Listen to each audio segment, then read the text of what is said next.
Direct question as it is ఎలా ఉందో అలా చదివేయండి. దాని తర్వాత ఏంటో నేను చెప్తా. ఎవరితో మీకు డాష్ చేయడం ఇష్టం? అందరితో.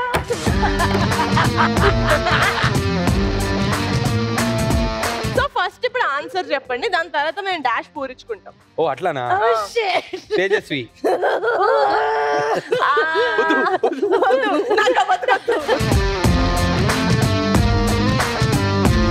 ఏంటా డాష్ ఏంటి చెప్పండి. ఇక్కడ కుతూహలంతో చచ్చిపోతున్నాం మేము. డాష్ ఇస్ ఫన్ చేయడం. చూసావా? నీదెంత? నంబర్ 1. మీ డాష్ కలర్ ఏంటి? ఏంట్రా బాబు, ఆన్సర్ చెప్పు. Oh my god, I have to pick it carefully. ఆ కలర్ ఏం ఉండవులే, ఇదంతా ఫ్యామిలీ షో ఇది. బ్లూ బెడ్రూమ్ కలర్ కదా? అంటే వాళ్ళకి తెలిసింది రాశారు. అయితే చెప్పేసి ఏంటో. డ్రెస్ కనిపిస్తుంది కదా. అదే చెప్పు. ఇంతకి డాష్ ఏంటి? అదే డాష్. నా డ్రెస్ కలర్ ఏంటి? బ్లూ. ఓహో కరెక్టే నా. బెడ్రూమ్ అని ఎందుకన్నావు నువ్వు? నేను గెస్ చేస్తున్నా. నువ్వు బెడ్రూమ్ లోకి ఎందుకు వెళ్ళావు? నువ్వు కుకింగ్ షో కిచెన్ లో కదా, నువ్వు బెడ్రూమ్ లోకి ఎందుకు వెళ్తున్నావు? ఏం పని? బెడ్రూమ్ లో వచ్చుంటా నేను. బెడ్రూమ్ లో అదే పని.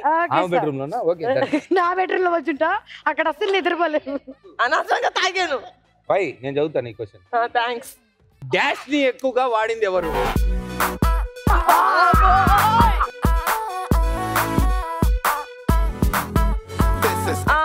నేనే. అసలు డిస్ప్యూటే లేదు. I'm not even joking. నేను నాదే అనుకున్నాను, ఇది నాకన్నా ఘోరంగా ఉంది. ఇంత క్వశ్చన్ ఏంటి? Question చెప్పండి. ఏంటి? నా కారు ఎక్కువ ఎవరు వాడతారు? నేనే. కాదు, ఒక్క నిమిషం. నీ డాష్ నువ్వే పుచ్చుకుంటే మేము ఎందుకు ఇక్కడ?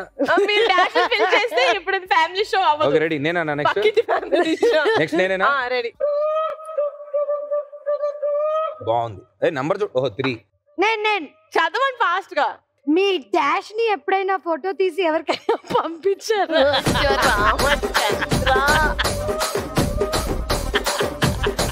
మీ డాష్ ని ఎప్పుడైనా ఫోటో తీసి ఎవరికైనా పంపించారా?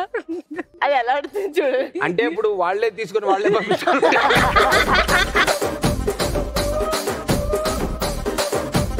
నాకు తెలుసా డాష్ లో ఉంది పెట్స్. ఇన్స్టాగ్రామ్ లో పెడతారు కదా. ఆయన పెట్స్, పక్కిన పెట్స్, వేరే వాళ్ళ పెట్స్, అందరు పెట్స్. కాదు అదే కరెక్ట్ నా డాష్. కరెక్ట్. నేను ఈ మధ్య బాగా ప్రోటీన్ తింటున్నా కాబట్టి స్టఫ్డ్ చికెన్ వండుతాను. Stuffed chicken. కుక్కిన చికెన్. కుక్కిన చికెన్. మీరు? Cottage cheese and mushroom kofta. Kofta నిన్ను కోఫ్తా. ఓకే సో ప్లీజ్ దాని తెలుగులో చెప్పవా? పన్నీర్ పుట్టగొడుగుల కూర. అంతే. అది అది మన లెవెల్. అది మన లెవెల్.